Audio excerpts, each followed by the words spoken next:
Ribeye. Cut from the rib section of the cow, this particular piece of meat is widely celebrated for its exceptional marbling. These intricate webs of white fat melt down directly into the muscle during the cooking process, resulting in an incredibly juicy and rich dining experience. Because the upper rib muscles do relatively little work over the animal's lifetime, the meat retains a soft texture while packing a robust, deeply savory beef flavor. It is often served bone-in, sometimes referred to as a cowboy steak, which many believe helps insulate the meat and preserve even more moisture as it sears over an open flame. Tenderloin. Sitting quietly beneath the ribs next to the backbone, this oblong muscle essentially acts as a suspension bridge and bears almost no physical load. The lack of exercise yields an extraordinarily soft texture that practically melts in the mouth, making it the most tender cut available on the entire animal. When sliced into thick, individual circular portions, it is famously sold under the French name filet mignon. While it commands the highest price at luxury restaurants due to its luxurious texture, it actually contains very little internal fat, resulting in a significantly milder flavor that chefs frequently enhance with rich butter sauces or bacon wrapping. New York strip. Harvested from the short loin situated just behind the ribs, this highly popular cut strikes a perfect middle ground between extreme tenderness and aggressive beefy flavor. It features a moderately tight grain and is easily identifiable by the thick, solid band of fat running down one single edge of the meat.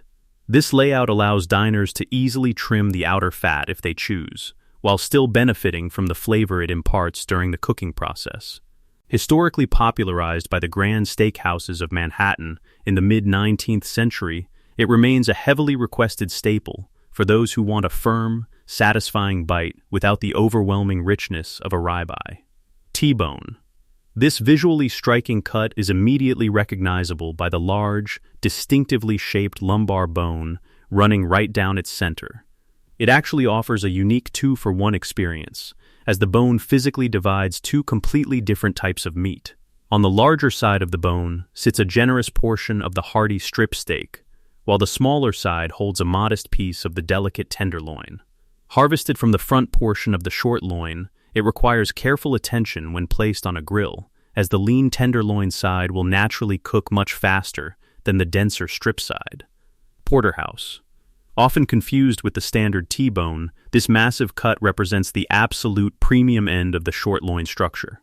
It shares the exact same anatomical makeup, featuring both the strip and the tenderloin separated by a central bone, but it is carved from the very rear of the animal where the tenderloin muscle grows significantly thicker. By strict agricultural definitions, the tenderloin section must be at least 1¼ inches wide to earn this prestigious classification.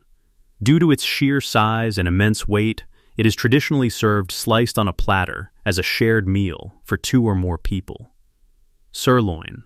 Sourced from the rear back portion of the animal, just ahead of the rump, this highly versatile category is generally divided into top and bottom sections.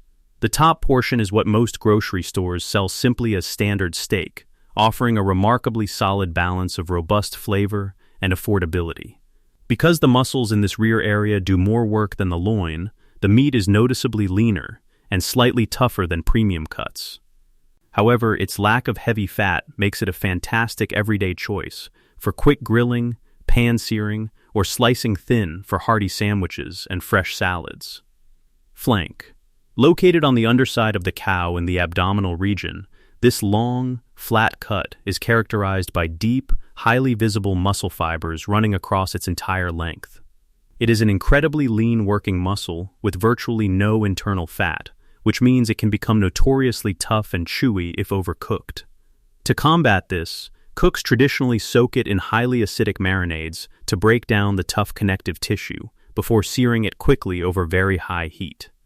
It is almost always served sliced very thinly against the natural grain of the muscle, a technique that artificially tenderizes the meat, making it the traditional choice for classic fajitas and stir-fries. Skirt. Found just slightly further up the abdomen near the diaphragm, this long, ribbon-like muscle serves as the primary engine for the animal's breathing. Unlike the relatively smooth flank, it features a very loose, open muscle structure and a significantly higher fat content. This porous nature makes it an absolute sponge for absorbing liquid marinades, spices, and heavy smoke. While it requires the same quick cooking and precise cross-grain slicing as the flank, it rewards diners with an intensely profound, rich beef flavor that easily stands up to heavy spices, making it heavily utilized in authentic Mexican and South American cuisines.